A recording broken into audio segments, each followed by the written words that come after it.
Libre daw po yung bahay. May $400 din na food allowance sa week. At masasama ko yung asawa at anak ko sa Amerika.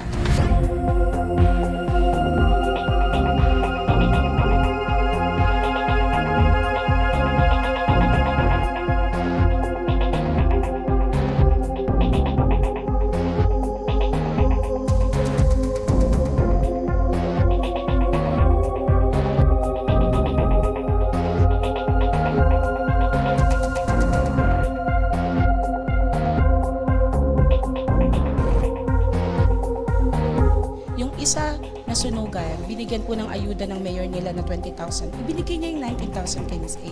May isa pinag-stop niya mag-aral. Pinakuha niya yung enrollment fee, yung tuition, para ihulog na lang sa kanya.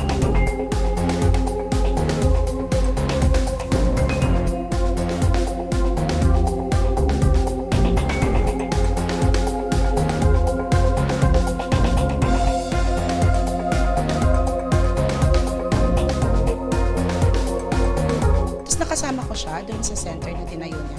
Nakita ko 4 na araw hindi naman siya nagtatrabaho. Natutulog lang siya. Tapos sinasabi niya na may kausap siya, nasa DFA daw siya, nasa embassy siya, POEA.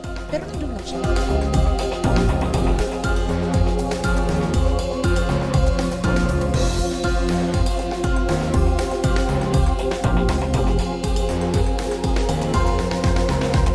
Humihingi siya ng around 19,000 per applicant.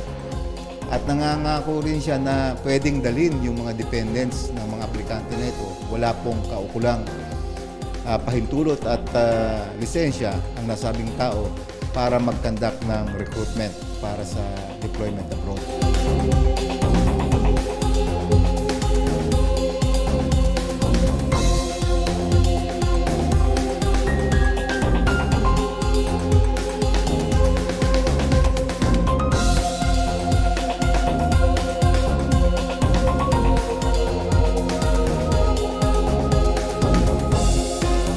Gusto po mag-apologize dun sa mga taong naapektuhan kasi promising lang din po yung trabaho para sa akin. Akala ko po walang magiging problema.